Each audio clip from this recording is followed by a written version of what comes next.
اهلا بيكم. السمنه البلدي بقت غاليه جدا وكلنا بندور على بديل يكون صحي وفي نفس الوقت ثمنه على قد ايدينا. طب ايه رايك لو احنا حولنا الدهن لسمنه بلدي باضافه بسيطه؟ شايفين الترميله، شايفين الجمال ولا الريحه تحفه؟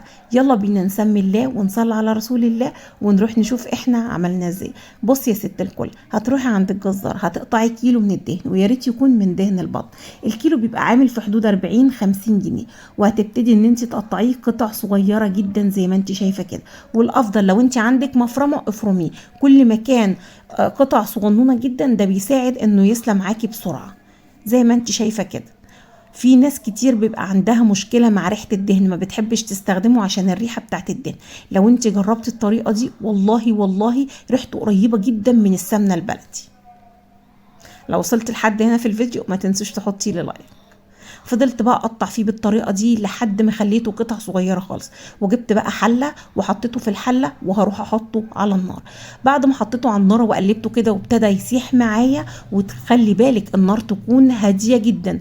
ضفت بقى هنا كوبايه من الحليب، ويا ريت يكون كامل الدسم. انا كنت حاطه في الحليب ده معلقه قشطه، لو انت ما عندكيش قشطه تمام مفيش مشكله. كوبايه حليب، كوبايه الحليب دي بقى مش هتخلي للدهن ريحه خالص، بل بالعكس هتخلي ريحته قريبه جدا من السمنه البلدي.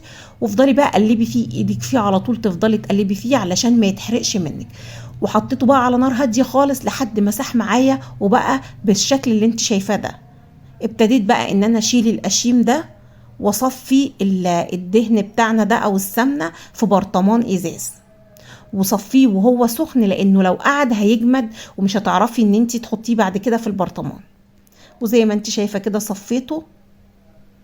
اظن مفيش اسهل من كده. طبعا القشيم ده احنا مش هنرميه، طبعا ده بتستخدميه بقى لو انت بتعملي محشي، تحطيه في خلطه المحشي بيبقى طعمه جميل جدا. والله عايزه اقول لك ان الريحه كانت ريحته حلوه جدا، قريبه جدا من السمنه البلدي.